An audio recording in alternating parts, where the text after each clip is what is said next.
Bismillahirrahmanirrahim. Assalamualaikum warahmatullahi wabarakatuh. Perkenalkan, nama saya Ferawati Umar, mahasiswi IAIN Sultan Amai Gorontalo, program studi Pendidikan Agama Islam kelas 1D. Baik, di video ini saya akan menjelaskan artikel yang berjudul Filsafat dan Manusia yang bersumber dari Wikipedia. Filsafat manusia adalah cabang ilmu filsafat yang membahas mengenai makna menjadi manusia. Filsafat manusia menjadikan manusia menjadi objek studinya. Dalam cabang ilmu filsafat ini, manusia akan mengajukan pertanyaan mengenai diri mereka sebagai manusia. Filsafat manusia terus berkembang, karena manusia adalah objek yang penuh dengan misteri. Titik tolak filsafat manusia adalah pengetahuan dan pengalaman manusia, serta dunia yang melingkupinya. Dalam sejarah, ada beberapa istilah yang mendahului filsafat manusia, yaitu psikologi filsafat, psikologi rasional, eksperimental, dan empiris. Alasan mempelajari filsafat manusia. Filsafat manusia perlu dipelajari karena manusia mempunyai kemampuan dan kekuatan untuk menyelidiki dan menganalisis sesuatu secara mendalam. Manusia berpikir dan menganalisis banyak hal. Pada suatu titik manusia akan sampai kepada saat di mana dia akan bertanya mengenai arti keberadaannya sendiri sebagai manusia. Dengan demikian, filsafat manusia mengantar manusia untuk menyelami kehidupannya sendiri dan sangat mungkin mendapat pencerahan mengenai menjadi manusia yang lebih utuh. Dalam sejarah, manusia selalu berusaha memecahkan permasalahan pokok tentang makna dan eksistensinya, yang selalu sulit memperoleh jawaban. Filsafat manusia ada untuk mendorong manusia mencari hakikatnya. Model esensi dan model eksistensi. Model esensi adalah pendekatan dalam filsafat kepada suatu objek dengan cara yang abstrak.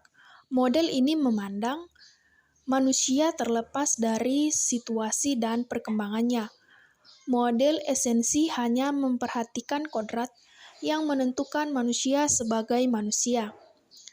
Sementara itu, model eksistensi adalah pendekatan dalam filsafat kepada suatu objek dengan memandangnya secara menyeluruh. Manusia dipandang secara konkret, secara utuh dalam keberadaannya. Model eksistensi tidak percaya akan kodrat yang menentukan manusia.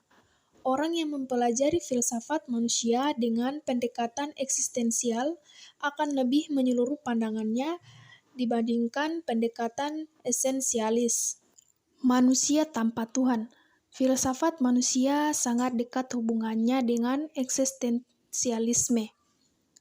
Eksistensialisme merupakan gerakan filosofis yang menganut paham bahwa tiap orang harus menciptakan makna di alam semesta yang tak jelas, kacau, dan tampak hampa ini.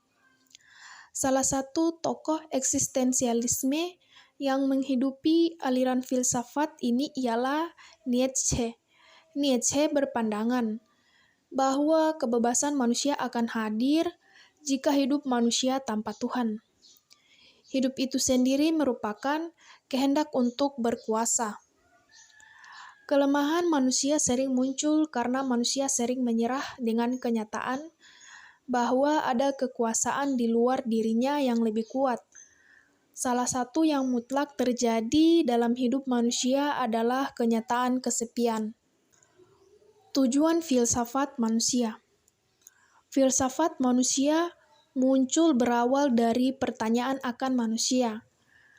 Pertanyaan-pertanyaan dalam filsafat manusia yang dapat menunjukkan tujuan filsafat manusia.